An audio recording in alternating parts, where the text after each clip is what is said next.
Welcome to Stree Info for You channel. In this channel, we are going to see the multiple choice questions on DSP or DTSP for EEE, IT, CSE and EC branches. In this video, we are going to see some basic 35 questions about DSP.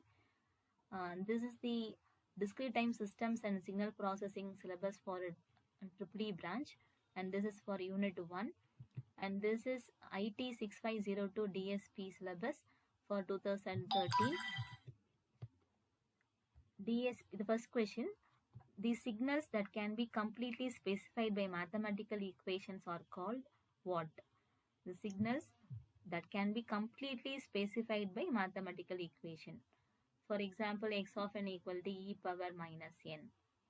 So if you are representing the equations like x of n equal to sine pi by 3n or sine pi by 3t, like that, if you are able to represent the signal in mathematical form, it is called as deterministic signals.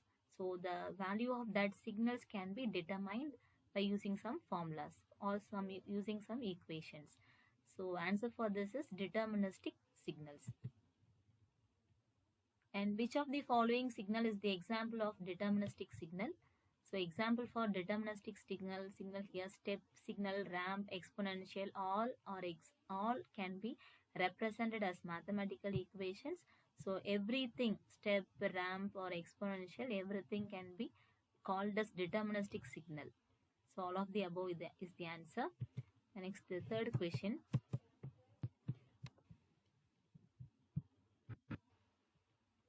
The signals whose characteristics are random in nature are called deterministic signals, causal, random signals, and non-deterministic signals.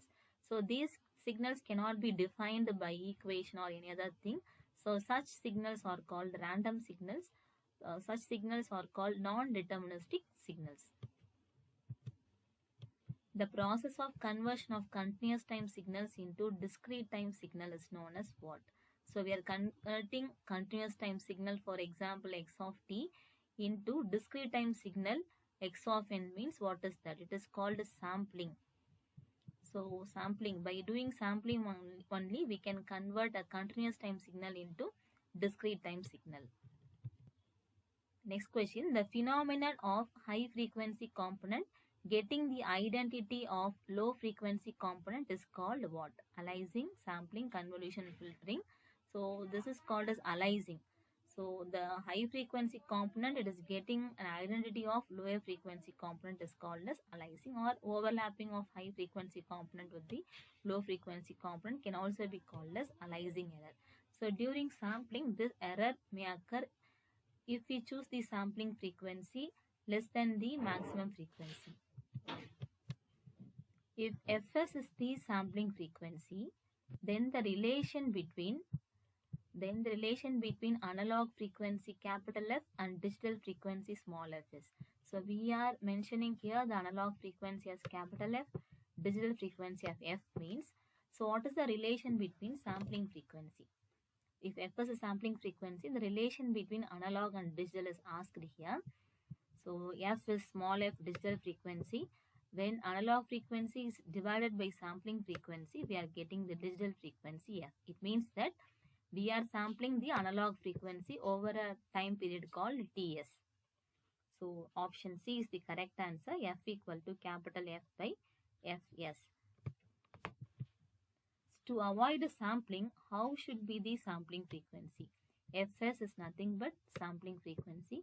F maximum is the maximum frequency of the messages of the continuous time signal. So sampling frequency, how to choose the sampling frequency? It should be twice the maximum frequency of the signal. So it should be greater than or equal to. It should not be less than, or it should not be equal to. If it is greater than or equal to, we can avoid that aliasing error. So option A is the correct answer. The question here is to avoid aliasing, not sampling. To avoid aliasing. Okay, to avoid aliasing, Fs should be greater than or equal to 2 into F max. If Fs is the sampling frequency, then the highest analog frequency that can be uniquely represented in its sampled version of discrete time signal is. So question is somewhat indirect, but the answer is easy. If fs is sampling frequency, then the highest analog frequency. So the highest analog frequency which can be represented by the sampled version is nothing but fs by 2. When sampling frequency fs is equal to 2 into maximum of frequency fmax, the sampling rate is called as what? When we know how to choose fs, it should be greater than or equal to 2 fmax. Suppose the sampling frequency is equal to 2 fmax, it is called as Nyquist rate. Next question. Infinite number of high frequency continuous time signals will be represented by a single discrete time signal or called as aliasing error or called alias. So there we are having infinite number of high frequency signals that can be represented as a single discrete time signal, as a single discrete time. So see here, many infinite number sequence are represented by a single discrete time, means we are having the overlapping of the low frequency content with the high frequency content, hence it is called as aliasing error. The sampling frequency of the following analog signal x of t equal to 6 sin 250 pi t plus 2 cos 50 pi t should be what? It should be greater than 250, greater than 50, less than 250, less than 50. So see here, in this question, let us find out the maximum frequency. The maximum frequency here is 250, isn't it? So we have two set of frequencies, 2 cos omega t. So omega here is 450 pi, here it is 250 pi. So maximum frequency is 250. So fs should be greater than or equal to 2 into fm. Greater than or equal to twice of the maximum frequency content, 2 into fm. So our fm is 250 here, maximum frequency, twice of 250 is 500. Option is not like that. Option is greater than 250 hertz. So we are selecting here is option B. So out of 250 and 50, maximum is 250. So it should be greater than 250, not less than 250. If it is less than 250 or less than 50, aliasing error will come. The norm or length of a signal is given by. How to find the length or norm of a signal? Just we should take the square root of the energy of the signal. So if we take square root of the energy of the signal, we can get the length of the signal or norm of the signal. A signal x of n may be shifted in time by m units by replacing the independent variable n by what? So we are shifting the signal by m units. It means that this x of n is shifted to m times. So x of n minus m. So option A is the correct answer. We are shifting with respect to m. So shifting here is n minus m. The dash of a signal x of n is performed by changing the sign of time base n. So it means that we are folding. So this is our x of n, means this is the origin point, means folding is with respect to origin we are folding this, like just like folding a paper. If we fold it, x of n is equal to x of minus n. So that operation is called folding. The folding of a signal is performed by changing the sign of the time base n. So when we fold, whatever value occurs for n value 1. So this is our n scale. This is our n scale, means, and this is our x of n.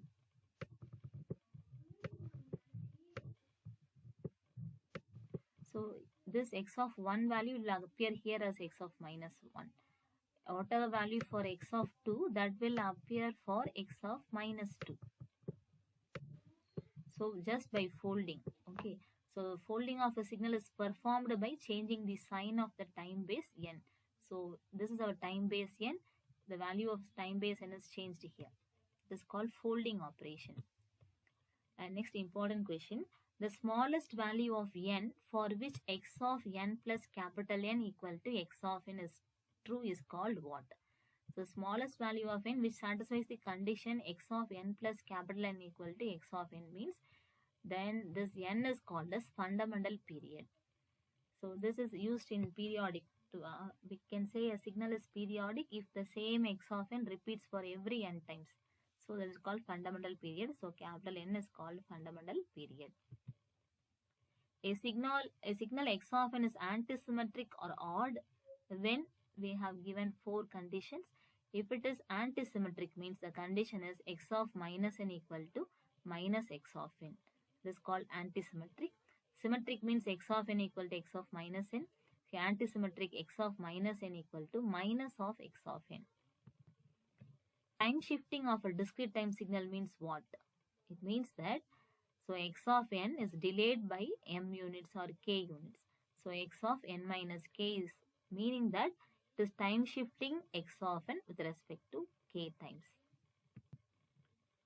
And what is time reversal of a discrete time signal refers to?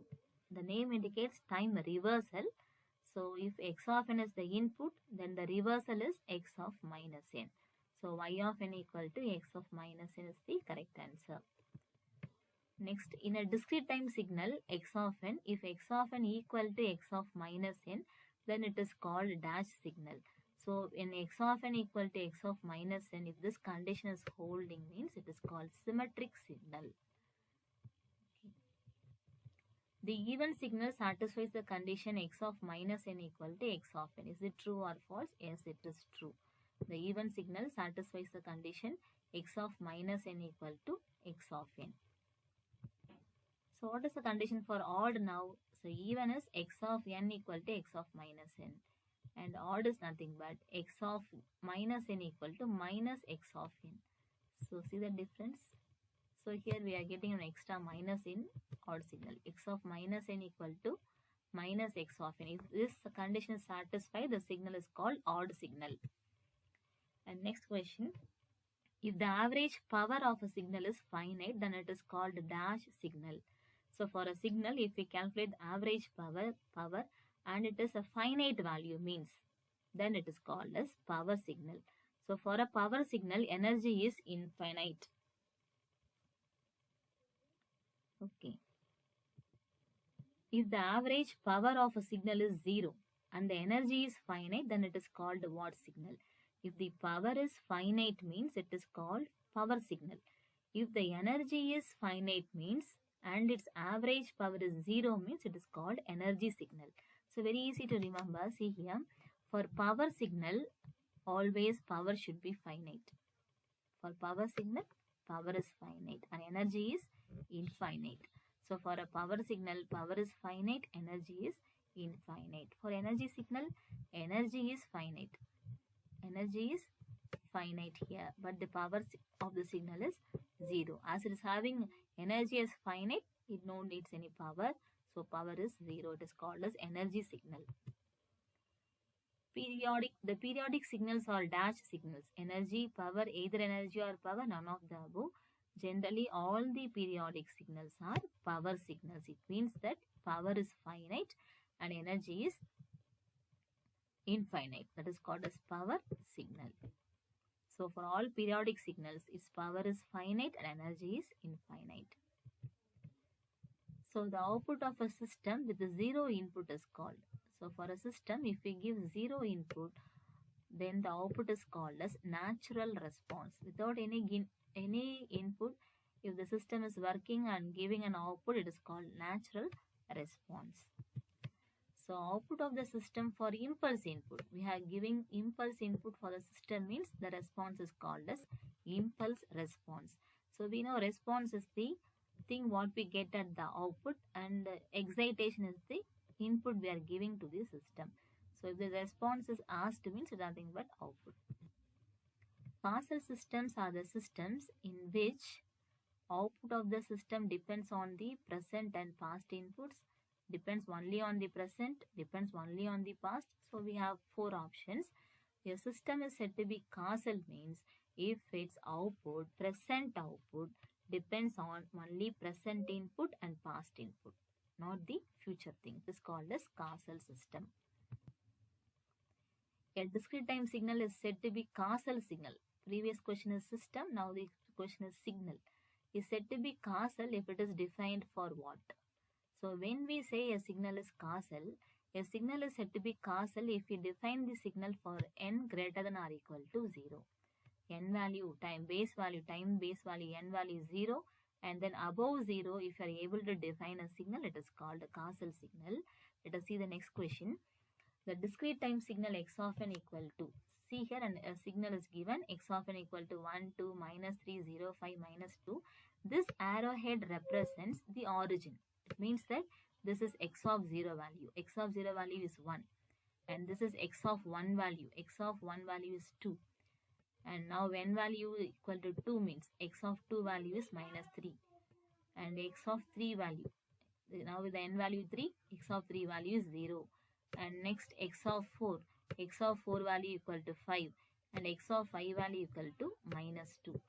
So now you can see our signal is defined for n greater than as well as 0 equal to 0. So x of n is defined for n equal to 0 and as well as greater than 0. If it is defined like that, it is called Castle signal. Okay. Next, a discrete time signal is said to be non-Castle if it is defined for what? So it's defined for both n less than 0 as well as greater than 0 as well as equal to 0. If it is defined for n greater than 0, n less than 0 as well as n equal to 0, it is called as non-Castle signal. So let us see one example. A discrete time signal is given as this. It is a non-Castle, Castle or anti-Castle signal. It is non-Castle. Why? This arrowhead indicates this is the origin. It means that x of 0 value is 5 and this is x of minus 1. When n value is minus 1, its value is 0. N value minus 2, its value is minus 3. And here x of 1 value it is 2, x of 2 value it is 8, x of 3 value minus 3 and x of 4 value minus 2. So see here n is defined for, x of n is defined for n equal to 0. Similarly for n greater than 0, it is defined. For n less than 0, x of n is defined. So it is called as non-Castle signal. So x of n is defined for n greater than 0. See here, less than 0 as well as equal to 0. It is called as non-Castle. Castle means defined only for greater than or equal to 0. It means a left-sided signal. All the right-hand sided signals are said to be Castle. All the left-hand side signals are said to be anti-Castle. If it is defined both for left-hand side as well as right-hand side signal, it is called as non-Castle signal. So when we see here, these are, when we draw or plot the diagram, this is defined for n value 0 as well as greater than 0. This is right-hand sided signal. So all the right-hand sided signals are named as Castle. And here non-Castle means defined for both sides, both left as well as right as well as for 0. If it is defined, it is called non-Castle signal. Next question, a discrete time signal is said to be anti-Castle if it is defined for n less than or equal to 0. So when we plot here, so this is our time scale n, means this is our base n, and this is our x of n or y of n or z of n, anything. So now it is defined for only this side, nothing but left hand side signal. So defined for n less than or equal to 0, defined for n less than or equal to 0, it is called as anti-Castle signals. So an example for that, the discrete time signal x of n is given here as 8 minus 2 so on up to, it is extending up to infinite. This is the infinite sequence because its value is going to infinite. It is not ending, so it is an infinite sequence. So here arrowhead is here, it means that this is our x of 0 value, this is x of minus 1 and x of minus 2, like that. Now the signal or sequence is represented for x value 0 and less than 0. So it is called as anti-Castle signal. So how to convert a non-Castle signal to Castle? So how to convert a Castle means Castle signal will have only this right side signal. Okay. Non-Castle will have both the left hand side as well as right side. So we have to get only the right hand sided signal. So we have to multiply the non-Castle by impulse, by unit step signal. So we know what is unit step signal. Just a step here. So for 0, and greater than 0 its value is 1. That is called a step signal, unit step signal. For n value equal to 0 and greater than 0 its value is 1. So when this is multiplied by a causal as well as by a non-causal will have both the values. When we multiply these two, so 0 multiplied by these values, again 0. Value of 1 multiplied by whatever present in right side. So the answer will be a causal signal. So causal signal will have only the values of right hand side signals.